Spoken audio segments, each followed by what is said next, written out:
گەرچی پێشمەرگە و هێزەمنیەکان بڕبڕەی پشتی پاراستن و ئەمنیەتی وڵات و سەقامگیری هەرێمی کوردستانن، بەڵام هەمیشە لەلایەن بەرپرسانی جوت حزبی دەسەڵاتەوە ماف و شایستە دارایی و معنەویەکانیان زەوت کراوە. یەکێتی و پارتی با درێژایی مێژووی حکومڕانیان لا ململانەی نێوخۆی و تەصفی حساباتی حزبی بێ گوێدانە ڕێز و شکۆ و کاریگەریە خراپەکانی هێزەکانی پێشمەرگەیان بەکارهێناوە. هێزەکانی پێشمەرگە، پۆلیس و ئاسایش و هاتوچۆ و چالاکی مەدەنی و سەرجەم هێزەکانی وەزارەتی ناوخۆ، هێزەکانی دژە تیرۆر و ئەفسەر و کارمەندانی دەستگاکانی هەواڵگری. لێرەدا چەند ڕاستێکی تاڵتان یاد دەخەینەوە تا بیرتان بێت جوت حزبی دەسەڵات لەگەڵ ناشرینکردنی خۆیاندا لە هەندێک قۆناغ چۆن هەوڵی ناشرینکردن و بغزاندنی ئێوەیان لای هاوڵاتیان داوە. هێزە چەکدارەکانی هەرێمی کوردستان، بیرتانە دەسەڵات لە بەرامبەر جوڵانەوە مەدەنی واشتی خوازەکانی خەڵکی کوردستان بە زۆر لێکردن و فشار و گوشاری جۆراوجۆر و هەڕەشەینان بڕین کردیانن با گژی خوشک و براکانتاندا و دوژمنایەتی و ناکۆکیان خستە نێوانتانەوە تەنها بۆ پاراستنی بەرژەوەندی خۆیان و حزب و بنەماڵەکانیان سەرکوتی خۆپیشاندانەکانیان بە ئێوە دەکرد. لە کاتێکدا هێزەکانی پێشمەرگە ئەرکیان پاراستی سنوورەکانە و هێزەکانی ناوخۆش پاراستنی هاوڵاتیان ئامانجی یەکەمیانە، نەک سەرکوتکردن و ئازاردانیان. هێزەکانی پێشمەرگە، بیرتانە ئەو دەمەی ئێوە لە بەرەکانی جەنگدا ڕوبەڕووی چەکدارەکانی داعش دەبوونەوە و خوێنتان تێکەڵ بە خاکی سەرسنوور دەبوو، بەرپرسانی حزبی مامەڵەی نەوتیان لەگەڵ داعش دەکرد و بە ئێستاشەوە دۆسیەی مامەڵا لەگەڵ داعش دیزە بە دەرخۆنە کراوە و لەسەر ئەو دۆسیەیە هیچ بەرپرسێک باشکرا سزا نەدرا. ئەی پێشمەرگە گیان لەسەر دەستەکانی نیشتیمان،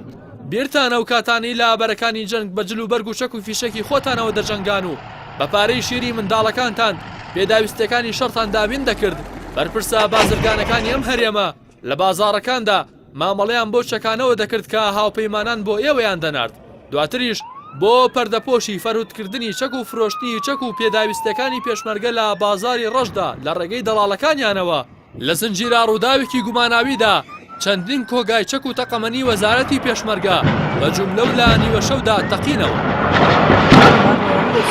ئەی پێشمەرگە بە وەفاکان، بڕۆن سەیری خێزان و ماڵ و منداڵی هاوسەنگەرە شەهیدەکانتان بکەن، ببینن لە چ گوزەرانێکی سەختدا دەژین و چۆن پشتگوێ خراون. کەس و کاری سەربەرزی شەهیدانی جەنگی داعش، بیرتانە لە بەرامبەر خوێنی ڕژاوی شەهیدەکانتان نەعل و دایبیان بەسەردا دابەش دەکردن، لە کاتێکدا لە سایی خوێنی ڕژاوی شەهیدەکانی ئێوە بەرپرسانی ئەم وڵاتە لە خۆشی و ڕەفاهێتدا ژیان بەسەر دەبەن و ملیۆنان دۆلار لە شەوە سوورەکانیان و خەرجی بەناو مۆدیلەکان سرف دەکەن کەچی نەعل و دایبی بە ئێوە دەدەن. ئەی پێشمەرگە ماندووەکانی بەرەی جەنگ، بیرتانە لە کاتی جەنگی داعشدا ئێوە قوربانیتان دەدا و خوێنتان لە پێناو خاکی کوردستان دەڕژا کەچی بەرپرسانی جوت حزبی دەسەڵات کە جلەکانیان تۆزی لێنەنیشت بوو بە ئۆتۆمبیلی ئاخیر مۆدێل و گول لە نەبڕ نمایشیان لە سەنگەرەکانتاندا دەکرد و لە پشتی مایکەکانەوە خۆیان بادەدا و وەکو قارەمانی جەنگ بازرگانیان با خوێنتانەوە دەکرد و خۆیان وەکو ژەنەڕاڵی گۆڕەپانەکە دەردەخست. پێشمەرگە گیانبەختەکان، بیرتان نەچێت لە 16 ئۆکتۆبەر چۆن خیانەتیان لێکردن و بە فەرمانی نهێنی و ڕێککەوتنی پێشوەختە خۆیان و هێزەکانی پاڵپشتیان کشاندەوە و ئێوەیان لە بەردەم هامەر و تانک و چەکدارە عێراقیەکان بەجێهێشت و خیانەتیان لێکردن و بەجارێک ئێوە و کەرکووک و لە سەدا پەنجاوێکی خاکی کوردستانیشان فرۆشت.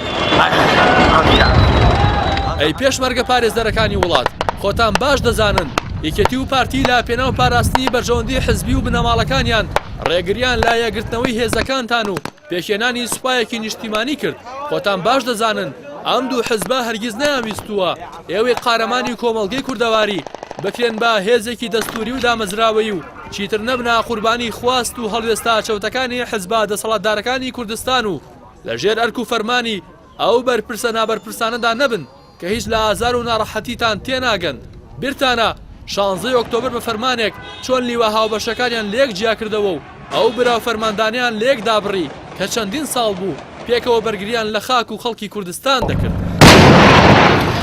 ئەی هێزە چەکدارەکانی کوردستان، لە پێناو گەڕاندنەوەی ماف و شایستە دارایی و معنەویەکانتان و سزادانی ئەو کەس و حزب و بنەماڵانەی کە دەیان ساڵە خۆتان و کەس و کارتان دەشەوسێننەوە لە ڕۆژی دەنگداندا